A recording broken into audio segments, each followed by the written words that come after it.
Hello and welcome to the PhD Life Raft podcast. I'm Emma Brzezinski and today I am talking to the wonderful Georgina Binnie about her Writing Back project. So this is a project that Georgina set up that brought together elders and students and created this really supportive pen pal community that addressed the issue of loneliness.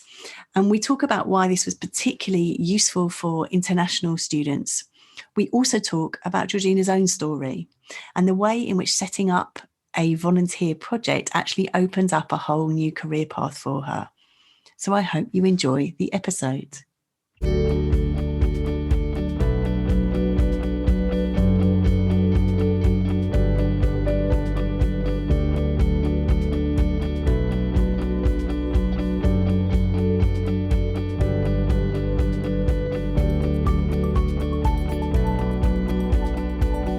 Good morning, Georgina. Morning. So lovely to have you with us. Thank you so much for saying yes. I came across you through your project, your Writing Back project, which is just so gorgeous, really elegant in the way that it is beneficial to so many people. With actually, it starts from quite a simple idea, and I know we're going to talk more about that in a minute. But yes, so I say thank you for being willing to talk more about the issue of loneliness and the PhD, because I know that this is something that lots of people experience. Mm-hmm. But I always start with asking about people's own experience of doing a PhD and then how you got into the work that you're doing now. So tell us a little bit about you. I did a degree in English literature at the University of Sheffield, and at the time we didn't really get on to kind of much modern and contemporary literature until our third year, and it was that kind of really, really interested me most during my degree. And so I had a year out at home working and earning money, and then started a master's degree in modern and contemporary literature at the University of Leeds. While I was there, I took a module by Katie Mullin, and he taught us A Portrait of the Artist as a Young Man by James Joyce, and kind of sparked my interest again. I'd read it at undergraduate level and hadn't kind of really got into it then, and then kind of reading it again with Katie kind of started to see far more in the text, and I'd initially thought I'll do a dissertation for my MA. Well, kind of it changed quite a lot. Originally thought I was going to do World War I poetry, then started and thought actually I'm interested in writing on Joyce, and then had this idea of writing on photography in Dubliners, and then from there just thought it kind of almost sort of became sort of the beginning really of what was then my PhD, what became my PhD dissertation. So after kind of doing that, thought I'm kind of interested in potentially carrying on. So I applied for an internal scholarship at my department and was successful in that. So that then went on to fund my PhD on James Joyce and photography. Amazing. I love listening to to people's journeys, because it's so often a love story in terms of the way in which you found something and you talk about it sparking and having that kind of passion for your work. So now you're doing something quite different though. So how did you get into working where you do now? So I currently work at the Manchester Cancer Research Centre. So we're a partnership between the University of Manchester, Cancer Research UK and the Christie Hospital. I went on after the PhD, I went on to do an impact and research fellowship connected with the letter writing project that we're going to speak about.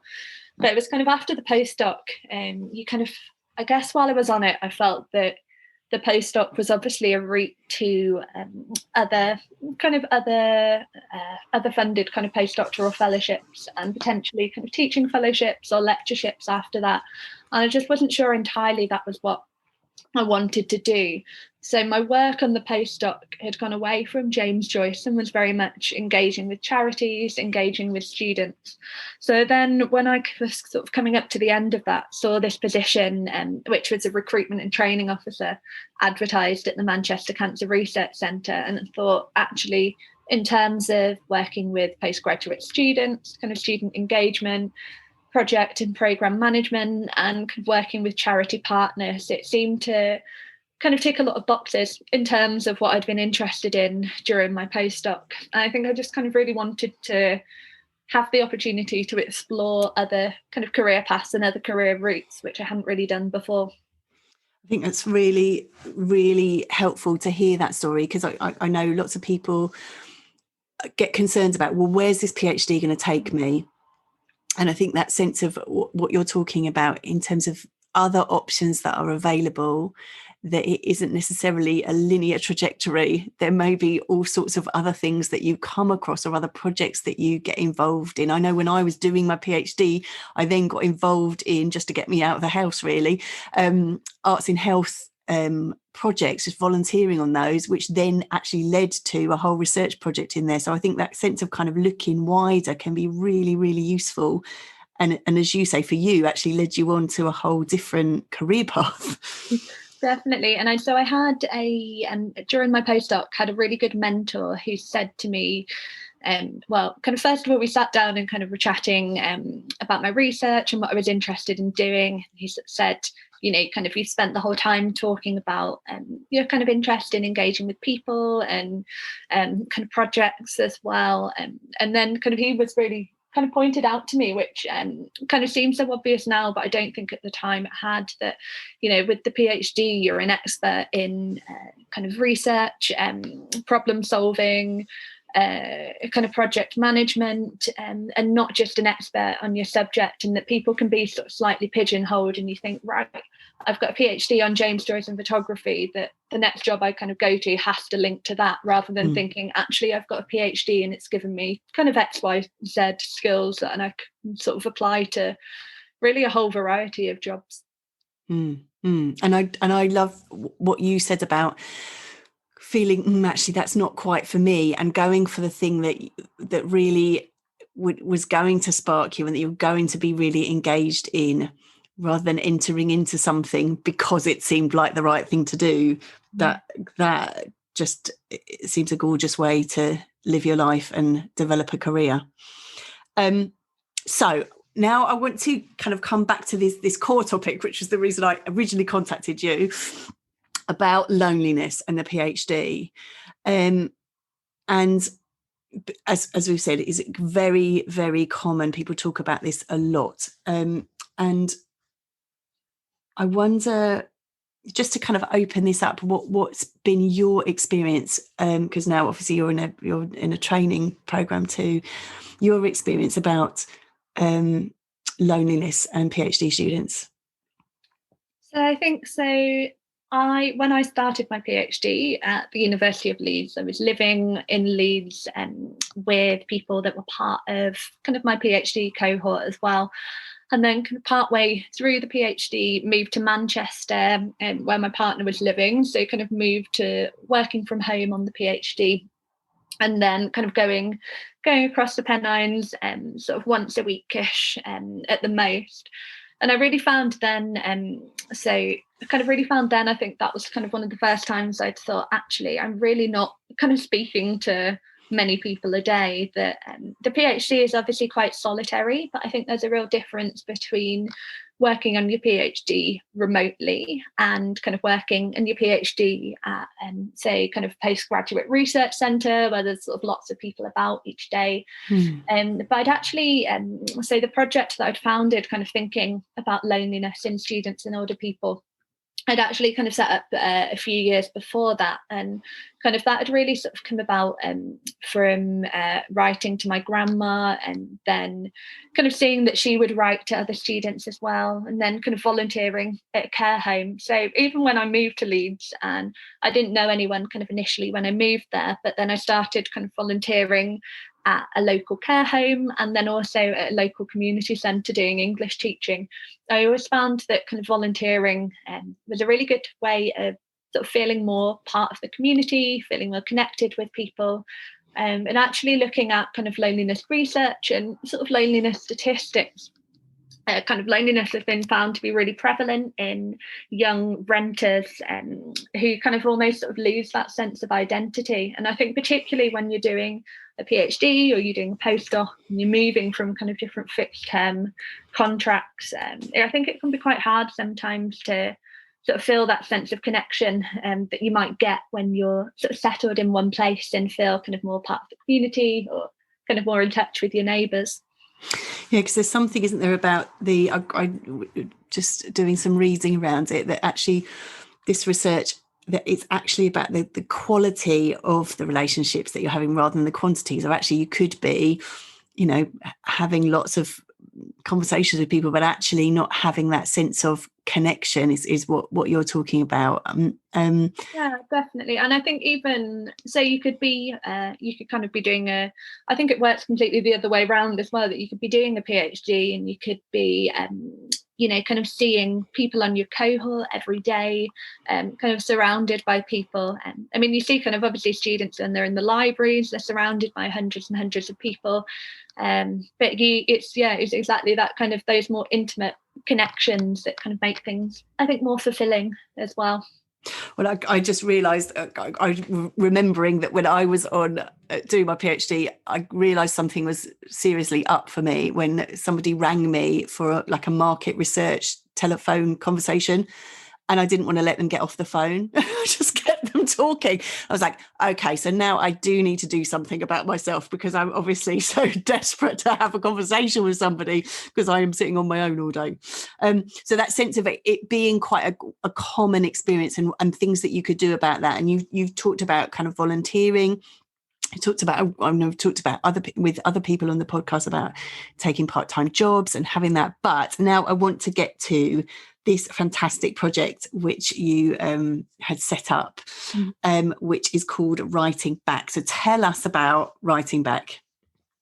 Yeah, so I've touched on it kind of a little bit. So I set up this project in 2014. So I'd always written to my grandma when I was a student at university, and she used to write to other students who were part of her church congregation. And she used to send me, I don't think they ever knew this, she used to send me their letters to read as well. And she used to send me kind of letters written by family members. She'd always sort of do a round robin with other people's correspondence where she'd send it on and say, oh, I thought you might want to see what this person was up to. And kind of obviously as an English literature student, kind of having that sort of love of reading and writing anyway, and that kind of sparked this thought that maybe actually in terms of kind of working at Leeds and studying at Leeds as well, maybe there was a way of kind of replicating that sort of letter writing connection on a wider scale. I'd volunteered at a local care home, and I think kind of particularly you saw how kind of one visit and kind of one form of conversation for some of the residents obviously was kind of very limited.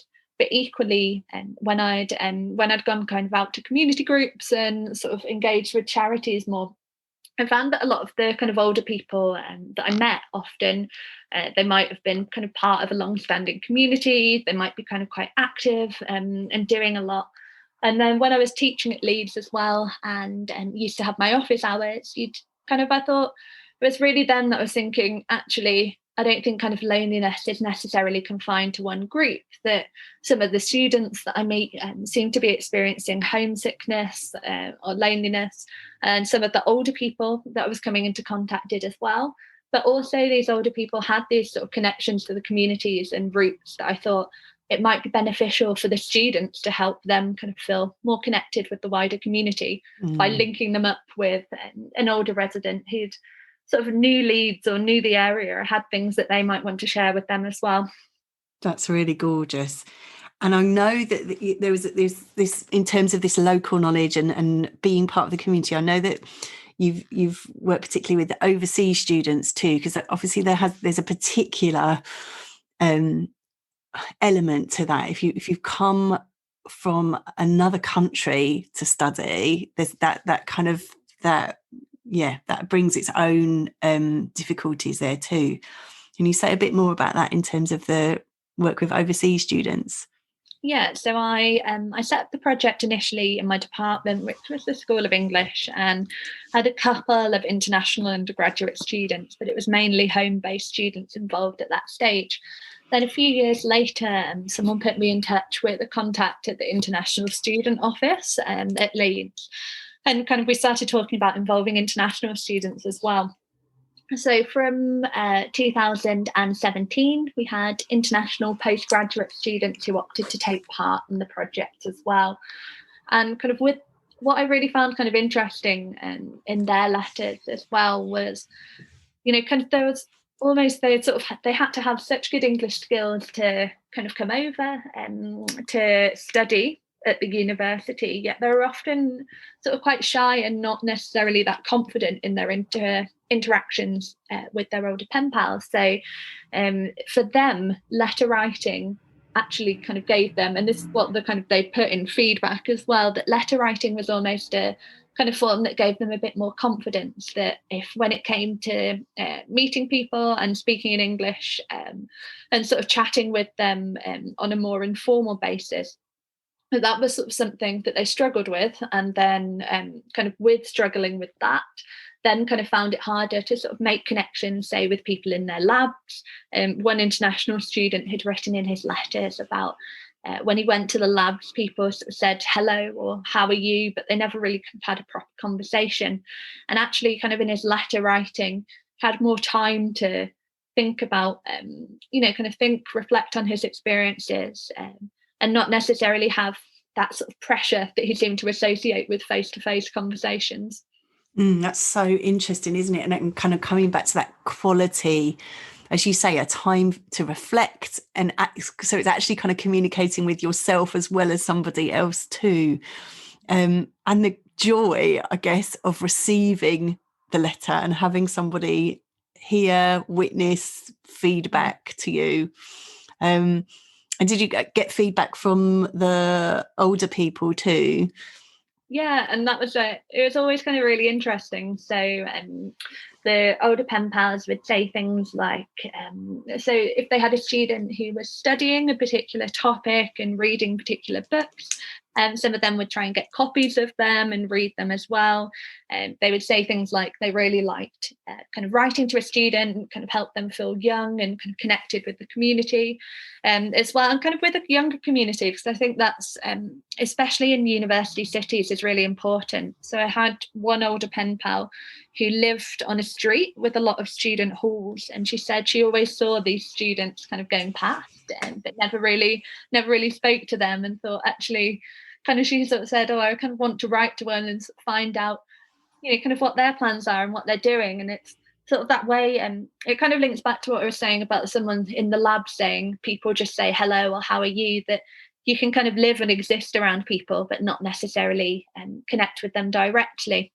And we also had, in terms of the kind of students and older pen pals, so I matched them based on their common interests that they sort of gave me at the start of the academic year. But then after I'd matched them up, they'd always find all these sort of odd connections and interests as well, and say, they're kind of expected with, you might get someone in their 20s writing to someone in their 70s or 80s, that they expected that they wouldn't have that much in common, but actually found kind of when they began to write to each other that they sort of had far more in common than they thought they might initially. So gorgeous, isn't it? And there's something really magical, isn't there, about having these conversations with other people and finding common things. It's just the human connection is really beautiful. So this project is still going on, isn't it? And but I know it's not running everywhere. So, and I'm guessing that some people might go, oh, I'd really like to do that. So how could people get involved? Could people set things up for themselves or get advice from your project? Yeah, definitely. So I often get kind of people getting in touch with me and saying, I'm thinking of doing something similar, kind of have you got any tips? And always happy to chat with people directly about it. And then obviously within Leeds, the international, after I kind of moved to Manchester, the International Student Office have taken on the running of the project there. They're kind of thinking, I think they're kind of anticipate, so we'd normally begin in October, students and older pen pals exchanging letters, and I think they're going to possibly delay that until January, as they're expecting a lot of their international postgraduate students to begin their courses then, due to COVID. But yeah, I'm always kind of happy to chat to people with an interest in letter writing, or people who might think I'm kind of interested in the scheme, but not really sure of kind of the safeguarding or ethics involved. There's a lot of sort of these administrative elements that kind of, I guess, it took me quite a while to sort of pick up and learn while I was doing it, but I'd always be happy to chat to people about. Yes, because of course it's deceptively simple. It isn't that simple, isn't it? That you just kind of go, oh, there you go, write to each other. There's a whole lot of work that you're doing behind the scenes.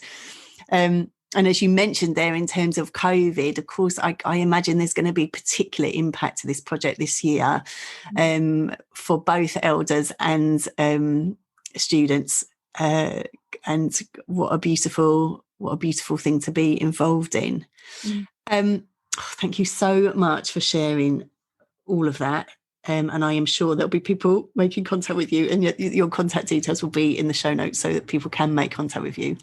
I always, rather, unfairly, I think, but I always do it anyway, ask people for just a top tip at the end. So a recommendation, something people can take away with them.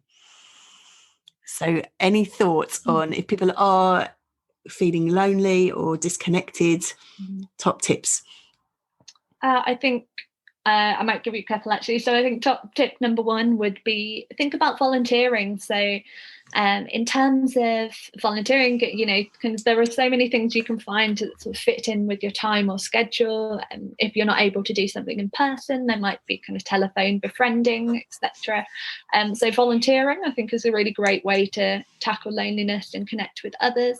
Awesome. And then secondly, I think just make the most of the kind of opportunities that you have within your PhD. So when I was doing the PhD and set up the project that then became my postdoc and my job afterwards, it was just from identifying, we had a Leeds for Life £500 grant that students could apply for to set up their own volunteering projects. So I think really make the most of kind of what is at your institution. And I think a lot of that just came from me kind of searching online, but then also just emailing people and saying, could you point me in the right direction? And so I think kind of top tip one would be volunteering. Top tip two would probably be just don't be afraid to reach out to people and ask for advice, ask for help, and ask what resources there are out there if you're kind of interested in setting up your own projects or programs. Amazing. And then let us know what it is you're doing. Georgina, thank you so much. And thank you for setting up this amazing project. Thank you for talking to us about it. And thank you all for listening. And I will speak to you next time.